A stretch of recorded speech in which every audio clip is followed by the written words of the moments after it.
இந்திய அரசியலமைப்பில் ஆர்டிகல் 356 படி வந்து பார்த்திங்கன்னா ஒரு அரசு அல்லது வந்து பார்த்திங்கன்னா தேர்ந்தெடுக்கப்பட்ட அரசு வந்து செயலிழந்தால் அல்லது வந்து பார்த்திங்கன்னா கலைக்கப்பட்டால் அந்த சமயத்தில் ஜனாதிபதி ஆட்சி வந்து அந்த இடத்துல அமல்படுத்துவாங்க.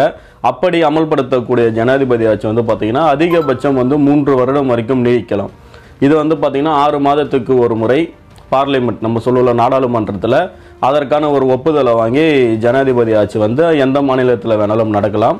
அதாவது அங்கே இருக்க அரசு இயந்திரம் வந்து பாதிக்கப்பட்டால் அல்லது வந்து பார்த்திங்கன்னா கலைக்கப்பட்டால் அந்த அரசு வந்து செயல்படவே இல்லை அப்படின்ற ஒரு பட்சத்தில் பெரும்பான்மை வந்து நிரூபிக்க முடியல அப்படின்ற மாதிரி சமயங்களில் முதலமைச்சருக்கு பதிலாக வந்து பார்த்திங்கன்னா ஜனாதிபதி ஆட்சி நடக்கும். அந்த ஆட்சியை கொண்டு போகிறது யாருன்னு சொல்லி பார்த்திங்கன்னா அந்தந்த ஸ்டேட்டுக்குன்னு சொல்லிட்டு ஆளுநர் இருப்பாங்க. அதாவது ஜனாதிபதி தான் வந்து பார்த்திங்கன்னா ஆளுநர் அப்பாயின்ட் பண்ணுவாங்க சென்ட்ரல் கவர்மெண்ட்டோட கன்சென்ட்டோட.